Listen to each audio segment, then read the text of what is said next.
আসসালামু আলাইকুম, স্বাগত জানাচ্ছি আরটিভি দুপুরের সংবাদে। আপনাদের সঙ্গে আছি আমি ফারিয়া শারমিন। গাজীপুরের জয়দেবপুরে ট্রেন দুর্ঘটনার লাইন থেকে 9টি বগি সরানো হয়েছে। এখন 2টি ট্রেনের ইঞ্জিন সরানোর কাজ চলছে। এরপর লাইন মেরামত শেষে দুপুরের মধ্যেই ট্রেন চলাচল স্বাভাবিক হয়ে আসবে বলে জানায় রেল কর্তৃপক্ষ। যদিও বিকল্প লাইনে ট্রেন চলাচল করছে। এই ঘটনায় গতকালই স্টেশন মাস্টার সহ 3 জনকে বরখাস্ত করা হয়েছে। এদিকে সিগন্যাল ম্যানের ভুলের কারণে টাঙ্গাইল কমিউটার ও তেলবাহী ট্রেনের এই সংঘর্ষ হয় বলে জানায় জয়দেবপুর রেল কর্তৃপক্ষ। এতে 4 জন আহত হয়। গতকাল এই দুর্ঘটনা ঘটে। এতে 2টি ট্রেনের 9টি বগি লাইনচ্যুত হয়। অন্যদিকে এই ট্রেন দুর্ঘটনার কারণে সব ট্রেনের 3 থেকে 4 ঘন্টা শিডিউল বিপর্যয় হচ্ছে। কাল থেকে রেল সূচি স্বাভাবিক হওয়ার আশা করছেন কমলাপুর স্টেশন মাস্টার। গতকালকে যে একটা অনাকাঙ্ক্ষিত দুর্ঘটনা ঘটেছে, সেই দুর্ঘটনার কারণে আপনার আমাদের উত্তর পশ্চিমাঞ্চলের যে ট্রেনগুলো, অর্থাৎ যমুনার ওপারে যে ট্রেনগুলো, জয়দেবপুর হয়ে যে ট্রেনগুলো আসা যাওয়া করে, সেই ট্রেনগুলো আমাদের বিলম্বিত হচ্ছে। আপনারা জানেন যে ট্রেনগুলো আসা যাওয়া জয়দেবপুর দিয়ে, আর ঘটনাটা জয়দেবপুরে। তো এখন সিঙ্গেল ওয়ার্ক কাজ চলতেছে। যখন ডাবল লাইন চালু হয়ে যাবে, আশা করতেছি আজকে বা কালকের মধ্যে ইনশাআল্লাহ ঠিক হয়ে যাবে। গাজীপুরের ট্রেন দুর্ঘটনাস্থলে রয়েছেন সহকর্মী কামাল হোসেন বিপ্লব, সরাসরি যুক্ত হচ্ছেন তিনি আমাদের সঙ্গে। বিপ্লব, উদ্ধার কাজ কখন নাগাদ শেষ হতে পারে, এই বিষয়ে কি বলছে কর্তৃপক্ষ, জানাবেন?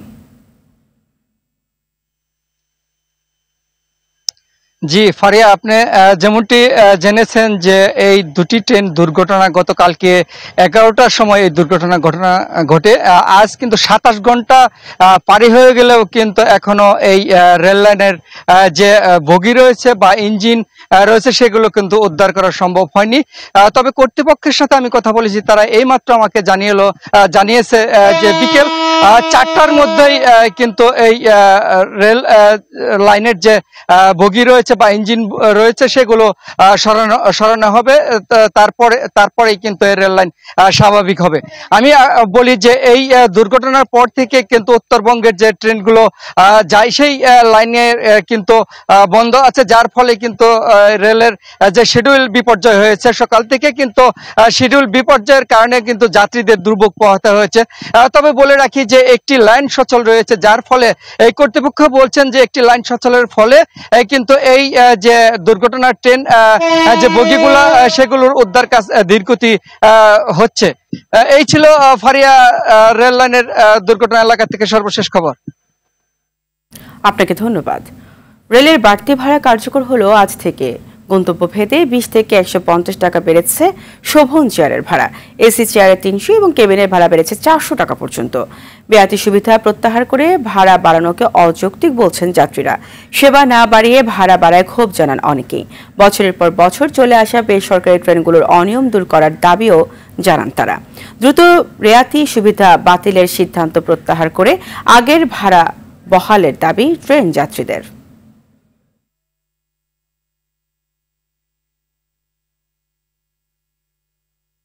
রেল ব্যবস্থাপনায় আমরা একদম নিম্নমানের পর্যায়ে পড়ে আছি। এর উপরে যদি ভাড়া বাড়ে তাহলে আমাদের যাত্রীর উপরে মরার পর খাড়ার উঠায়।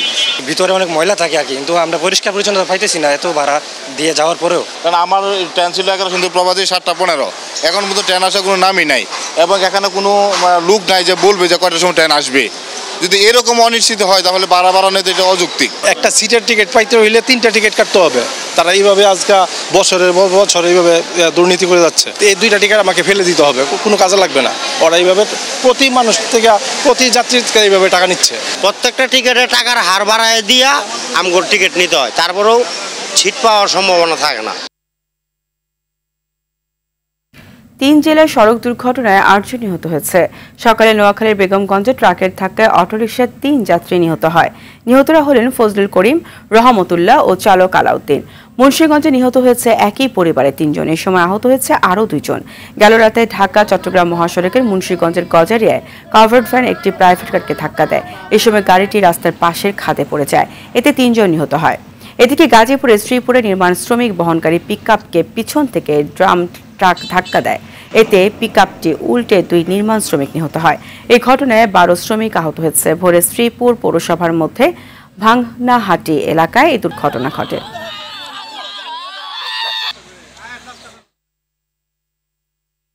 দীর্ঘ অসহনীয় তাপ ও প্রবাহের পর কিছুটা স্বস্তির খবর দিল আবহাওয়া অফিস। আজ রাত 12টার পর রাজধানী সহ দেশের উত্তর পূর্বাঞ্চল ও মধ্যাঞ্চলের বৃষ্টি হতে পারে। 5 মের পর সারা দেশে বৃষ্টির সম্ভাবনা রয়েছে। দেশের কোথাও কোথাও এখনো চলছে মাঝারি থেকে তীব্র তাপপ্রবাহ। বিচ্ছিন্নভাবে কয়েক অঞ্চলে বৃষ্টি হলেও তাতে গরম তেমন কমেনি। বেলা বাড়ার সঙ্গে সঙ্গে বাড়তে থাকে রোদের তীব্রতা। আবহাওয়া অফিস বলছে আজ ঢাকায় বৃষ্টিপাতের সম্ভাবনা 30%। সেই সঙ্গে এপ্রিল মাসে বৃষ্টি ও বজ্রবৃষ্টি না হওয়ায় মে মাসে বজ্রপাত ও ঝড়ের সম্ভাবনার কথাও জানিয়েছে সংস্থাটি।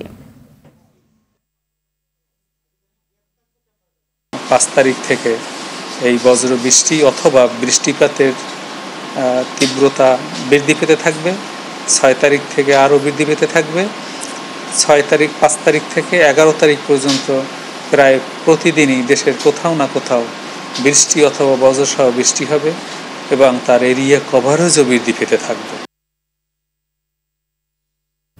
রাজধানীর কারওয়ান বাজারের মোড় থেকে এখন সরাসরি যুক্ত হচ্ছেন সহকর্মী শাকিলা করিম। শাকিলা, চলমান আবহাওয়া পরিস্থিতিতে জনজীবনে কি অবস্থা দেখছেন, বিশেষ করে খেটে খাওয়া মানুষ কিভাবে পরিস্থিতি সামাল দিচ্ছে জানাবেন। ধন্যবাদ আপনাকে। আপনি যেমনটি বলছিলেন, আমি এখন রাজধানীর কারওয়ান বাজার মোড়ে অবস্থান করছি এবং এই কারওয়ান বাজার মোড়ে কিন্তু সব সময় একটা যানজটের মতো লেগেই থাকে এবং সেখানে কিন্তু এই তীব্র গরমে কিন্তু অসহনীয় মাত্রায় ভুগতে হয় যারা খেটে খাওয়া মানুষ আছে তাদেরকে। তবে এই মুহূর্তে আজকে যেহেতু শনিবার এবং আজকে সরকারি ছুটির দিন হওয়ায় কিন্তু এই মুহূর্তে কিছুটা গাড়ির চাপ এবং খেটে খাওয়া মানুষের চাপ কিছুটা কম দেখা যাচ্ছে। আমি যদি আপনাকে একটু আজকের দিনের আবহাওয়া পরিস্থিতি নিয়ে বলতে চাই, তাহলে আমি সকালবেলা কিন্তু রাজধানীর যে শ্যামলী শিশু হাসপাতাল আছে সেখানে কিন্তু গিয়েছিলাম এবং সেখানে গিয়ে আমি যে দৃশ্য দেখলাম যে খুব ছোট ছোট শিশুদের কিন্তু এই গরমে কিন্তু দারুণভাবে কাবু করে ফেলেছে। তারা গরমের কারণে ঠান্ডা বসে জ্বরে আক্রান্ত হয়ে এবং অনেক ছোট ছোট শিশুদের দেখলাম তারা কিন্তু অনেকে নিউমোনিয়া হয়ে গেছে, ঠান্ডা বসে বুকে ঠান্ডা লেগে, এবং তাদের বাবা মারা কিন্তু তাদেরকে নিয়ে এসেছেন এবং চিকিৎসকের সঙ্গে কথা বলে জানলাম যে তারা যেমনটি বলছিলেন যে এই গরমের প্রভাবে তারা কিন্তু প্রচন্ড জ্বর নিয়ে হসপিটালে আসছেন এবং এই জ্বরের পাশাপাশি কিছু কিছু ক্ষেত্রে শিশুদের নিউমোনিয়া হয়ে যাচ্ছে। এবং আমি যদি একটু আবহাওয়া পরিস্থিতির বিষয়ে আপনাকে একটু বলতে চাই, আজকের দিনের কিন্তু গত দুদিনের তুলনায় কিন্তু আজকের দিনেও তাপমাত্রা একই রকমই অপরিবর্তিত রয়েছে। অর্থাৎ রাজধানীতে এই মুহূর্তে কিন্তু 37 ডিগ্রি তাপমাত্রা বিরাজ করছে এবং এরপরে কিন্তু তাপমাত্রা আসলে বেলা কমতে থাকলে কিন্তু তাপমাত্রা আরও কিছুটা কমে আসবে এবং আজ রাত 12টার পর কিন্তু রাজধানী সহ দেশের বিভিন্ন স্থানে কিন্তু বৃষ্টিপাতের একটা সম্ভাবনা রয়েছে এবং এই যে বৃষ্টিপাত এটি কিন্তু আগামীকাল অর্থাৎ 5 মে থেকে 11 মে পর্যন্ত কিন্তু এই বৃষ্টিপাত অব্যাহত থাকবে এবং 11 মের পর কিন্তু আবার একটি তাপপ্রবাহের খবর আমাদেরকে আবহাওয়া বিভাগ থেকে জানানো হয়েছে। যদিও সেটি এপ্রিল মাসের মতো ভয়াবহ অবস্থান হবে না, তবে খুব বেশি যে স্বস্তিতে থাকবে মানুষ এমন কোনো বার্তা কিন্তু তারা আমাদেরকে দিতে পারেনি। এবং আপনাকে আরেকটি বিষয় জানিয়ে রাখি যে এই যে এবার যে তাপপ্রবাহ হয়েছে, এই তাপপ্রবাহ গত 76 বছরে কিন্তু এরকম দীর্ঘ সময় ধরে অর্থাৎ টানা 33 দিন ধরে কিন্তু এই ধরনের তাপপ্রবাহ কিন্তু কখনো আমাদের এই দেশে কিন্তু এরকম কখনো দেখায়নি বা দেখা মেলেনি। তো এই যে তাপমাত্রা, এই যে তাপদাহ, এ থেকে স্বস্তি মিলতে কিন্তু চিকিৎসকরা নানা ধরনের পরামর্শ দিচ্ছেন, অর্থাৎ পানি বা পানীয় জলের খেয়ে তাদেরকে সুস্থ থাকার জন্য, সাধারণ মানুষকে সুস্থ থাকার জন্য নানা ধরনের পরামর্শ দিচ্ছেন। তো এই ছিল আমার কাছে আবহাওয়ার পরিস্থিতি নিয়ে সর্বশেষ। আপনাকে ধন্যবাদ। তীব্র তাপ প্রবাহের কারণে কয়েক দফা বন্ধ থাকার পর আজ থেকে দেশের 39টি জেলায় শুরু হয়েছে মাধ্যমিক পর্যায়ের সব শিক্ষা প্রতিষ্ঠানের শ্রেণীকক্ষে পাঠদান কার্যক্রম। তবে গরমের কারণে এখনো বন্ধ আছে বাকি 25 জেলার শিক্ষা প্রতিষ্ঠান। বিজ্ঞপ্তি অনুযায়ী বন্ধ ঘোষণা করা 25 জেলা হলো খুলনা ও রাজশাহী বিভাগের সব জেলা। এছাড়াও ঢাকা বিভাগের ঢাকা ও টাঙ্গাইল জেলা, চট্টগ্রাম বিভাগের চাঁদপুর জেলা ও রংপুর বিভাগের রংপুর, কুড়িগ্রাম, নীলফামারী ও দিনাজপুর জেলা। এদিকে দেশের প্রাথমিক বিদ্যালয়গুলো খুলবে কাল থেকে।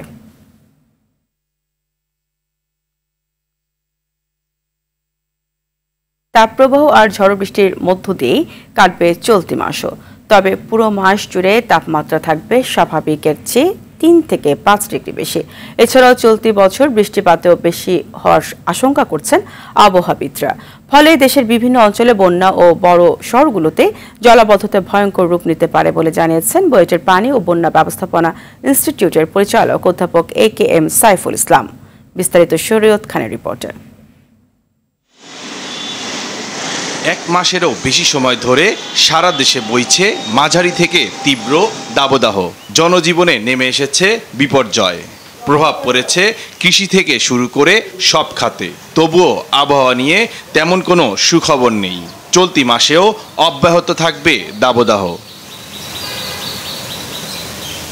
বিশ্ব আবহাওয়া সংস্থার তথ্য অনুযায়ী এপ্রিলে বাংলাদেশে তাপমাত্রা ছিল স্বাভাবিকের চেয়ে 3 ডিগ্রি সেলসিয়াস বেশি, যা মে মাসে 3 থেকে 5 ডিগ্রি সেলসিয়াস পর্যন্ত বাড়বে। তবে চলতি মাসে বৃষ্টির পাশাপাশি দেশের বিভিন্ন অঞ্চলে বজ্র ও কালবৈশাখী ঝড়ের পূর্বাভাস দিয়েছে আবহাওয়া অধিদপ্তর। এবছর বাংলাদেশে বৃষ্টিপাতও বেশি হতে পারে। দক্ষিণ এশিয়ার দেশগুলোতেও বৃষ্টি বেশি হওয়ার সম্ভাবনা দেখছেন আবহাওয়াবিদরা। এবছর সব সময় 1.5 ডিগ্রির উপর গ্লোবাল ওয়ার্মিং ছিল, যেটা একটা আশঙ্কাজনক, যার ফলে কিন্তু এই আবহাওয়া এবং তার যে প্যাটার্ন, তার বৃষ্টি, সেটার উপরে কিন্তু একটা এফেক্ট হয়। সবচেয়ে বেশি এফেক্ট হচ্ছে এক্সট্রিম হিট। সেটাও আমরা গত এপ্রিল মাসে পুরোটাই দাবদাহ ছিল এবং বৃষ্টি ছিল না, যেটা খুবই অস্বাভাবিক। বর্তমানে দক্ষিণ এশিয়ায় আবহাওয়ার বিশেষ অবস্থা এল নিনো সক্রিয় আছে, যা সক্রিয় থাকবে বর্ষা মৌসুমের অর্ধেক সময়। আর শেষ অংশে শুরু হবে লা নিনা। এল নিনোর কারণে যেমন অতিরিক্ত গরম থাকে, তেমনি লা নিনার কারণে স্বাভাবিকের চেয়ে বেশি বৃষ্টিপাত হবে। তো এবারের মনসুন যেহেতু এল নিনো থেকে শিফট হয়ে লা নিনার দিকে যাচ্ছে, তো লং টার্ম প্রিডিকশন মডেলগুলো বলছে যে বেশি বৃষ্টি হবে, যেটা আমাদের অঞ্চলে হয়তো তার একটা ইম্প্যাক্ট আসবে। আপনি জানেন যে 90% ক্যাচমেন্টই কিন্তু বাংলাদেশের বাইরে। তো বাংলাদেশের বাইরেও প্রচুর বৃষ্টি হলে সেটা আমাদের বন্যা নিয়ে আসে। দেশের ভিতরে বৃষ্টি নিয়ে আসলে অনেক সময় নগর বন্যা দেখা দেয়, পাহাড় ধসের ঘটনাও ঘটে এবং বিভিন্নভাবেই আমরা দেখছি যে আরবান সিটিজগুলো আসলে এখন এই ইম্প্যাক্টটাও হয়তো আমরা নেক্সট মনসুন সিজনে দেখব। বাংলাদেশের উজানে ভারতের রাজ্যগুলোতেও বৃষ্টি বেশি হওয়ার সম্ভাবনা থাকায় এবার সিলেট, সুনামগঞ্জ অঞ্চলে বন্যা পরিস্থিতির অবনতির আশঙ্কাও রয়েছে।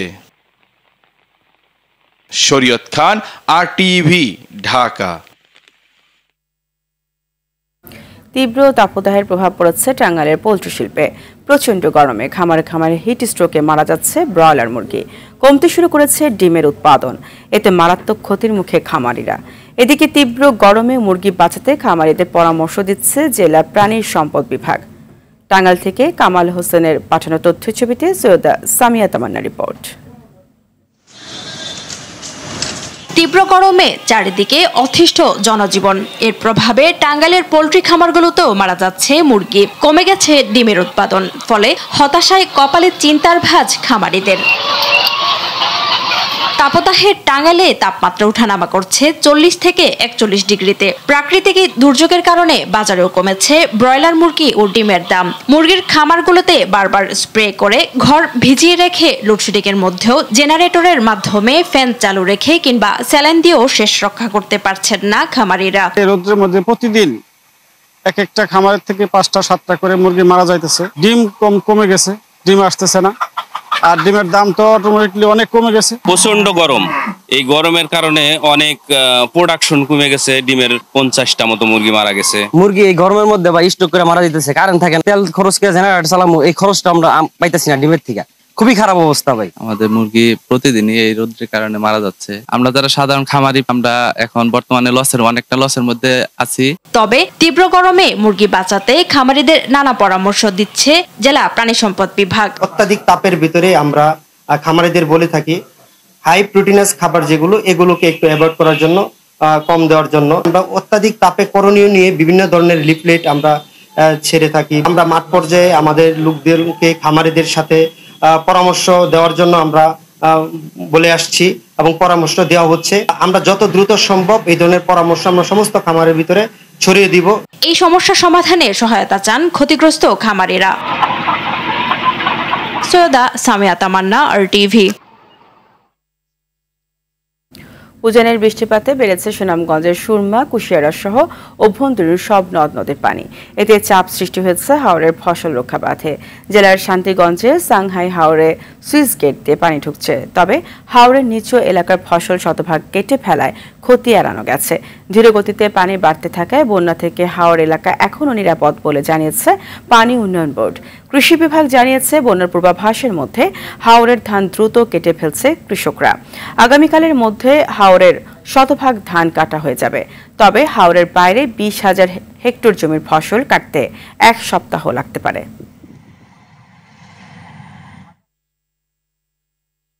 রাজধানীর হাতিরঝিলে 2টি ভবনে প্রবেশ মুখ না থাকায় মানবেতর জীবনযাপন করছেন বসবাসকারীরা। বিকল্প হিসেবে ভবনে ওঠানামা করতে মই ব্যবহার করছেন। এতে ভোগান্তিতে পড়েছেন তারা। অনেকে ওঠানামা করতে গিয়ে আবার দুর্ঘটনার শিকারও হচ্ছেন। ভবন মালিক জানান, নানা দপ্তর ঘুরেও সমস্যার সমাধান হচ্ছে না। দীপ্তচন্দ্র পালের প্রতিবেদনে থাকছে বিস্তারিত। ছবি তুলেছেন জাকির হোসেন রানা। পারভিন শারীরিক প্রতিবন্ধী এই নারী তার স্বামীকে নিয়ে থাকেন এই বাড়িতে।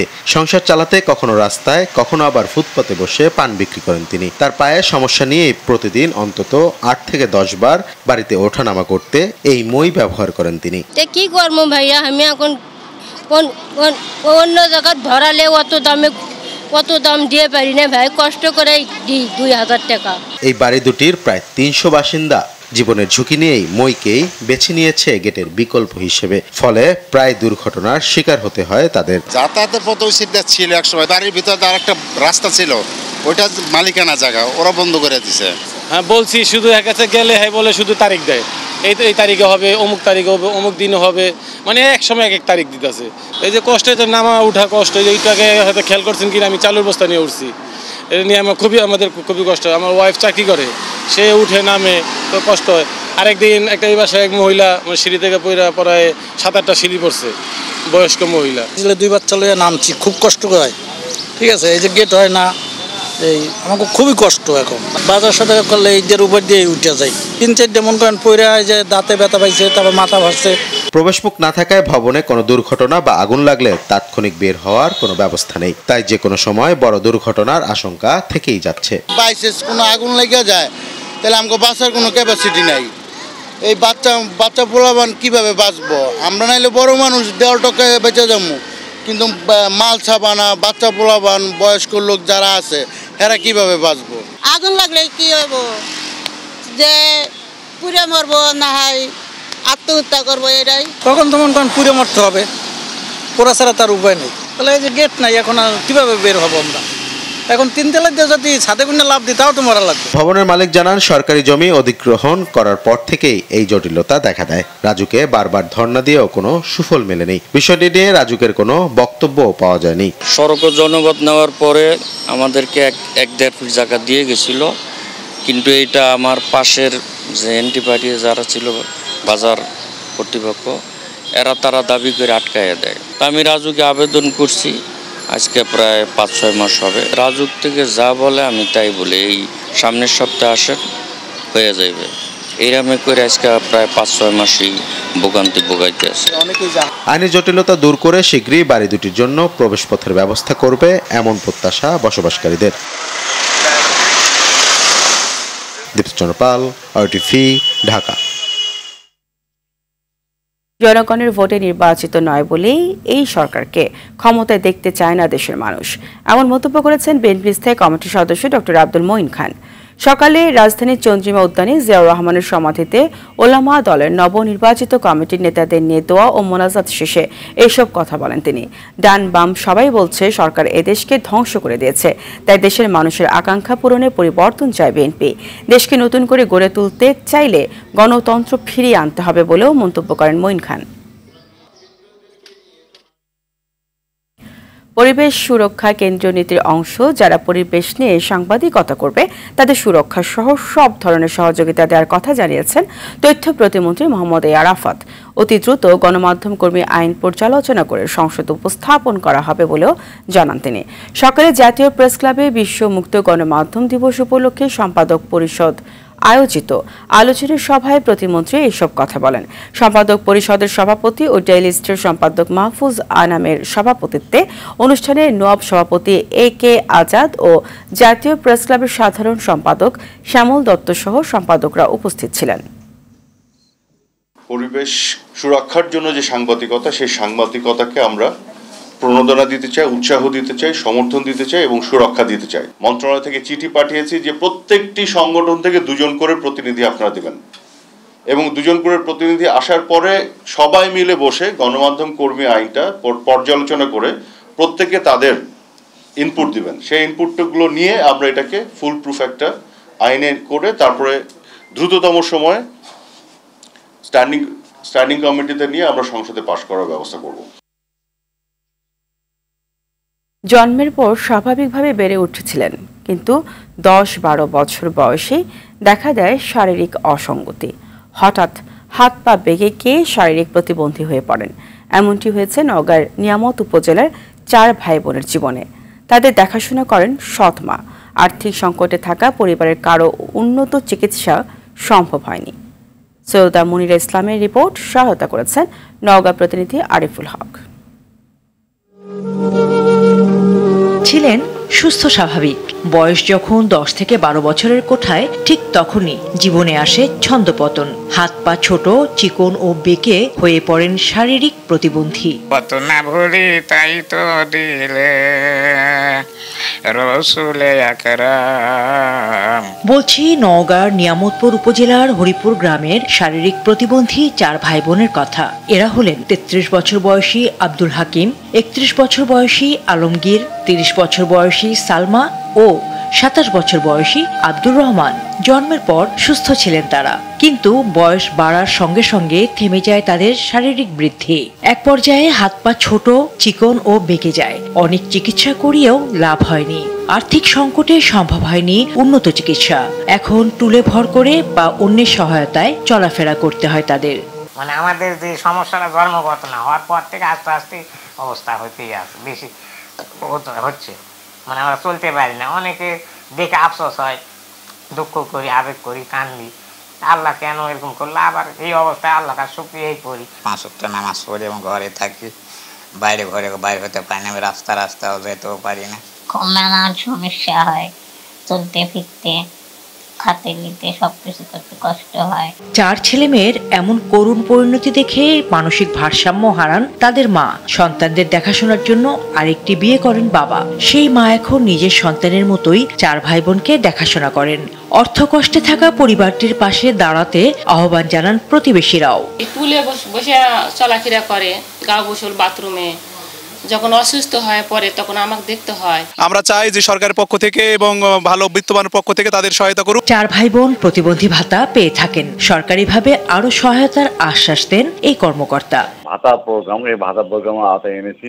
আর্থিক অনুদান দিয়ে অন্তত কিছুটা হলেও তাদের স্বাবলম্বী করার চেষ্টা করি। উন্নত চিকিৎসায় হয়তো সুস্থ হয়ে উঠতে পারেন 4 ভাই বোন।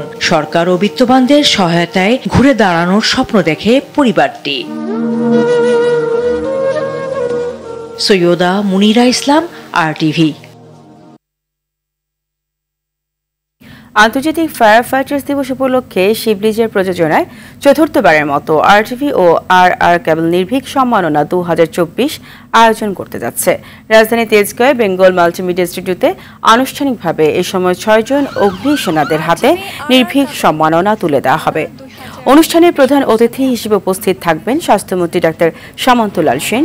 স্বাগত বক্তব্য রাখবেন RTVর প্রধান নির্বাহী কর্মকর্তা সৈয়দ আশিক রহমান এবং RR ইম্পেরিয়াল ইলেকট্রনিক্সের পরিচালক ANA মঞ্জুর মোর্শেদ।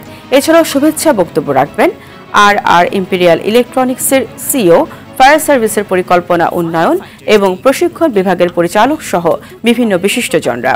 অনুষ্ঠানটি RTVতে সন্ধ্যা 7:20 প্রচার করা হবে।